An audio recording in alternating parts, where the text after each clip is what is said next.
चाहे कितना ही अभागा मनुष्य हो, सुबह 3 बजे से 6 बजे उठकर ब्रह्म मुहूर्त में कर दो यह काम, जो चाहोगे वह मिलेगा।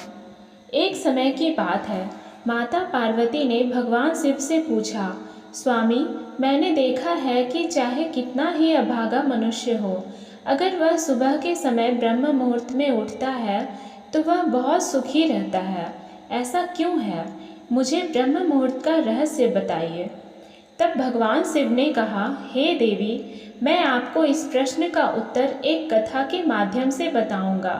कृपया आप इस कथा को ध्यानपूर्वक सुनना, और जो भी मनुष्य इस कथा को पूरा सुनेगा वह कभी भी इस अवसर को अपने हाथ से जाने नहीं देगा। ब्रह्म मुहूर्त का रहस्य जानकर पूरा जीवन बदल जाएगा। भगवान शिव कथा को सुनाना प्रारंभ करते हैं और माता पार्वती से कहते हैं, बहुत समय पहले की बात है, काशी में दीनू नाम का एक लड़का रहता था। वह लड़का बहुत ही अच्छा था, लेकिन एक गलत आदत थी, वह देर तक सोता रहता था। सुबह उसे जगाने के लिए घर वाले कई प्रयास करते थे, परंतु वह रोजाना सुबह देर तक उठता था। वह लड़का कभी भी 9 बजे से पहले नहीं उठता था। जब वह बालक था तब परिवार वालों ने सोचा कि जब यह बड़ा हो जाएगा तो इसकी आदत में सुधार हो जाएगी, परंतु वह लड़का जैसे जैसे बड़ा होता गया उसकी यह आदत और भी ज़्यादा गहरी होती चली गई। दुनिया इधर से उधर हो सकती थी, लेकिन वह लड़का कभी भी जल्दी नहीं उठ पाता था। उसके पिता उसकी इस आदत से बहुत ज़्यादा परेशान रहने लगा था। उस लड़के को ढेरों नकारात्मक शक्तियों ने घेर लिया था। वह सभी को पलटकर जवाब देता था और दिन भर उदास रहता था। इसका असर उसके स्वास्थ्य पर भी पड़ रहा था। जब उस लड़के को यह पता लगा कि उसके सारे मित्र सफलता को प्राप्त कर चुके हैं, तब वह और भी ज़्यादा चिंतित हो गया और ईश्वर को कोसने लगा।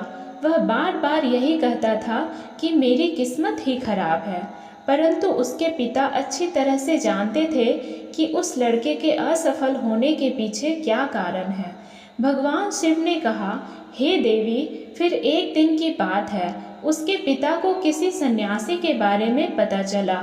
उसने तुरंत अपने बेटे की समस्या को लेकर उस सन्यासी के पास जाने का निर्णय लिया। सन्यासी को बेटे की आदतों के बारे में बताया और सन्यासी ने कहा कि कल आप अपने बेटे को इस आश्रम में आने को कहिए। फिर उस लड़के का पिता अपने घर की ओर चला गया।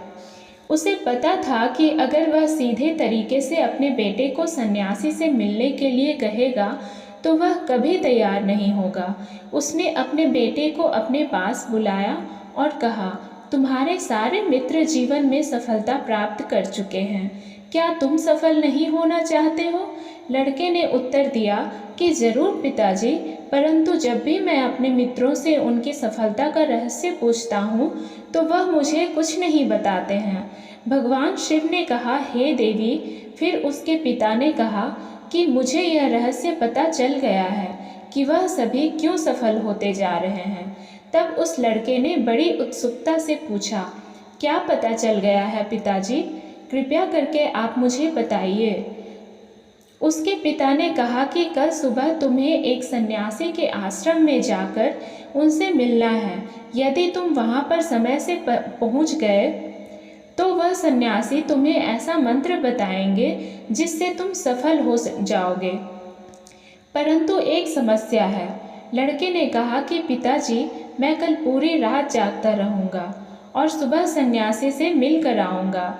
उसके पिता ने कहा कि ठीक है, तुम वहाँ जाकर उस सन्यासी की आज्ञा को मानना।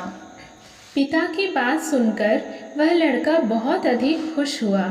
जीवन में पहली बार रात्रि में वह जागता रहा, परंतु थोड़े ही समय में उसे नींद आ गई और वह सो गया। फिर अगली सुबह जब वह उठा तो उसे पता चला कि सन्यासी से मिलने का समय समाप्त हो चुका था।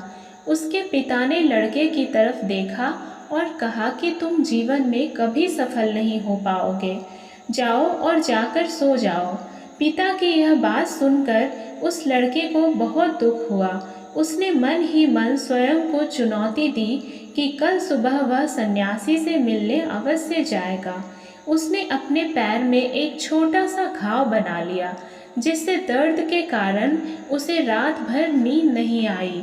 भगवान शिव ने कहा, हे देवी, यह ऐसा पहला अवसर था जब उसने अपने जीवन में पहली बार सूर्योदय देखा था। वह तुरंत ही तैयार होकर सन्यासी से मिलने के लिए चला गया। आज उसका अनुभव कुछ अलग ही था। वह बेहद शांत महसूस कर रहा था। चलते चलते वह लड़का जैसे ही सन्यासी के आश्रम में पहुंचा तो वहां पर उसने देखा कि सन्यासी और उसके सभी शिष्य ध्यान लगाकर बैठे हुए थे।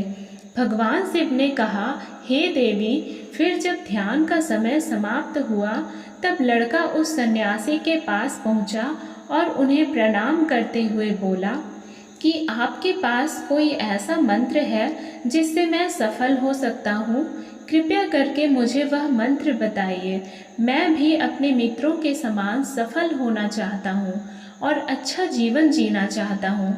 भगवान शिव ने कहा, हे देवी। फिर सन्यासी मुस्कुराए और बोले, अच्छा, तो तुम वही बालक हो। तुम्हारे पिताजी मुझसे मिलने आए थे और उन्होंने तुम्हारे विषय में मुझे सब कुछ बता दिया था।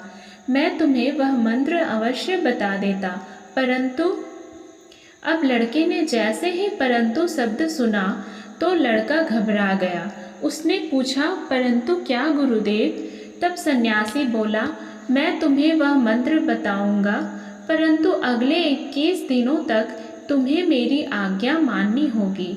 मैं तुम्हें वह मंत्र 21 दिनों के बाद बताऊंगा। तब तक मैं तुमसे जो भी कार्य कहूँगा तुम्हें वह करना होगा। यदि तुम असफल हुए या कार्य के बीच में तुम्हारा संकल्प टूट गया तो उस मंत्र का असर नहीं होगा।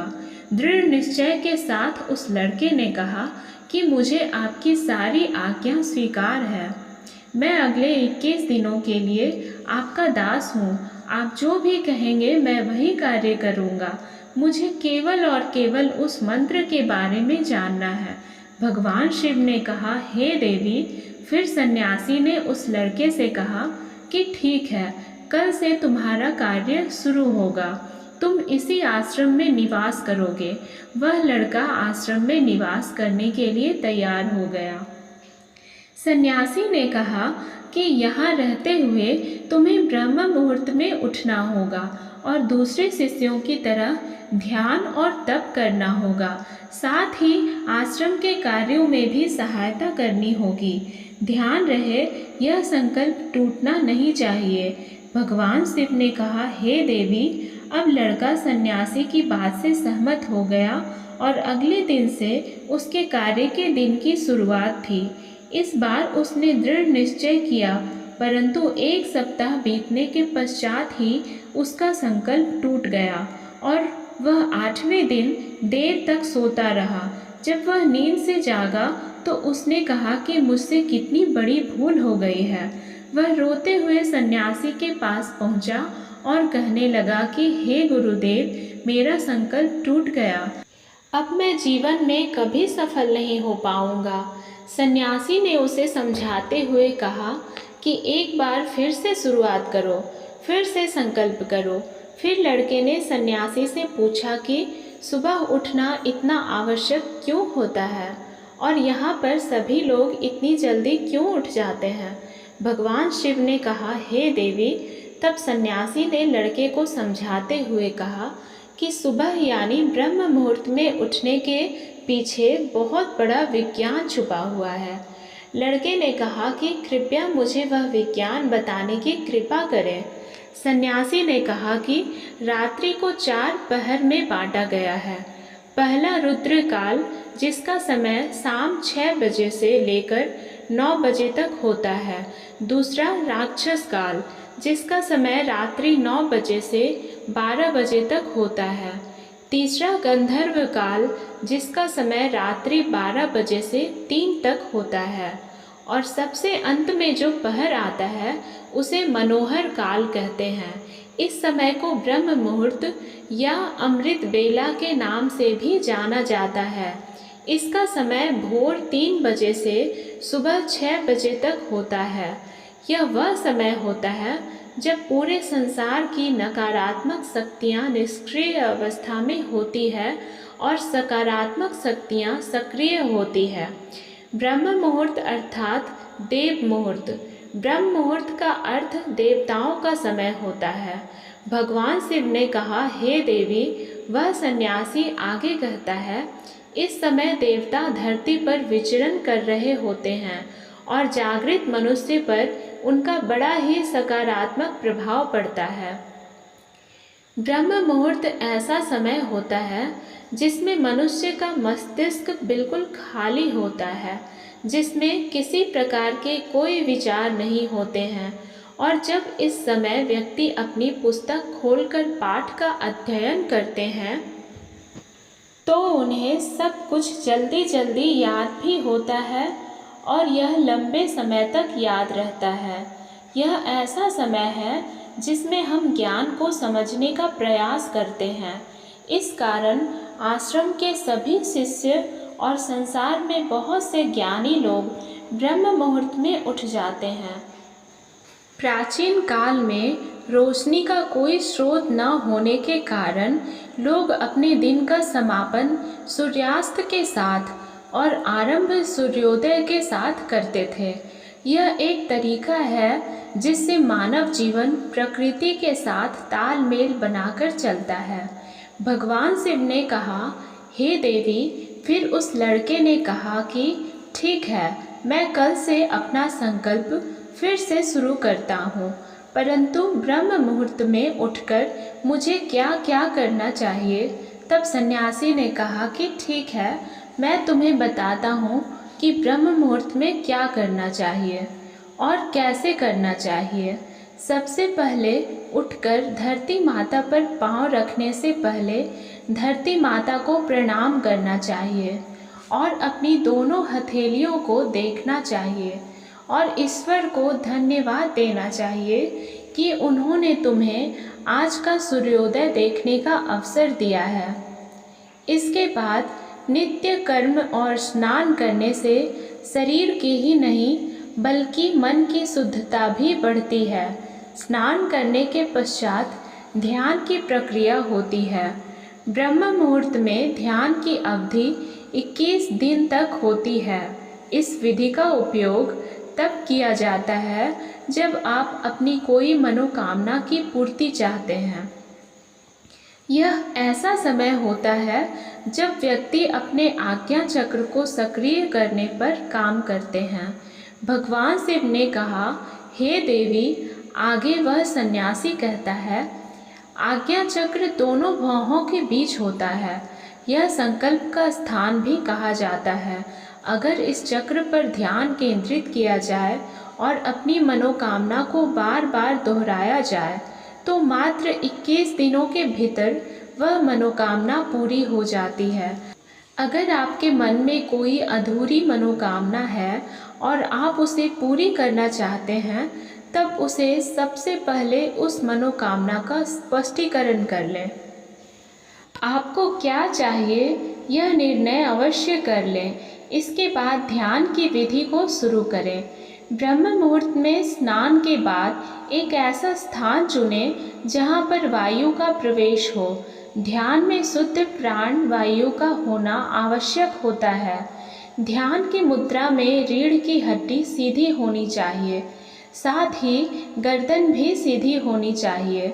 सुखासन की अवस्था में दोनों हाथों को घुटनों पर रखकर आंखें बंद करके बैठ जाएं। हाथों की मुट्ठी को बंद कर लें और 2-3 मिनट तक बिल्कुल शांत हो जाएं। जब आपका शरीर स्थिर हो जाए और श्वास भी शांत हो जाए, तब उसके बाद अपना सारा ध्यान आज्ञा चक्र पर लगाएं। इस दौरान लंबी गहरी सांस लें और सांस को रोक कर रखें। इस समय आप अपनी इच्छा को मन ही मन दोहराएं और अपने मन से इष्ट देव और देवी देवताओं और गुरुजनों का चिंतन करें। भगवान शिव ने कहा, हे देवी। उस सन्यासी ने कहा, जब सांस को रोकना कठिन हो जाए तब धीरे धीरे सांस को बाहर की ओर छोड़ो। सांस को नाक से भरें और मुख से बाहर छोड़ें।